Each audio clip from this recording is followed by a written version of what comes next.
উনি খাড়ার উপরে এরকম মিথ্যা কথা বলবে এটা আসলে আমি ভাবতে পারতেছি না।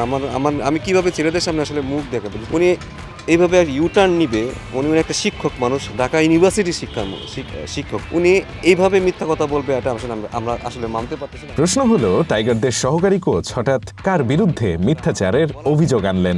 উত্তরটা পেতে পিছিয়ে যাওয়া যাক গেল মাসের 22 তারিখে, যেদিন টি-20 ওয়ার্ল্ড কাপ খেলতে ভারতে যাওয়া প্রসঙ্গে সিদ্ধান্ত নিতে বিসিবি প্রেসিডেন্ট এবং ক্রিকেটারদের সঙ্গে জরুরি বৈঠকে বসেছিলেন সাবেক ক্রীড়া উপদেষ্টা আসিফ নজরুল। সভা শেষে প্রেস কনফারেন্সে তিনি জানান বাংলাদেশের বিশ্বকাপ বয়কটের সিদ্ধান্তের কথা।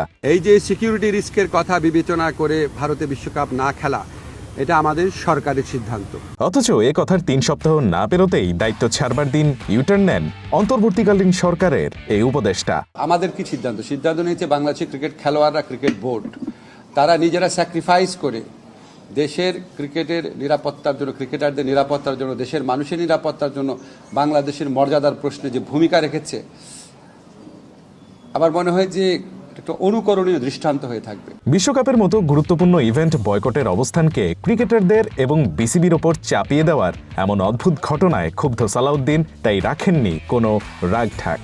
সোজা সাপটা এমন মিথ্যাচারের বিরুদ্ধে জানিয়েছেন নিজের ভাবনাটা। উনি একেবারে এমন মিথ্যা কথা বলছে, আমার বিশেষ করে আমি তো নিজেও টিচার মানুষ, টিচাররা তো একটু মিথ্যা কথা একটু কম বলে।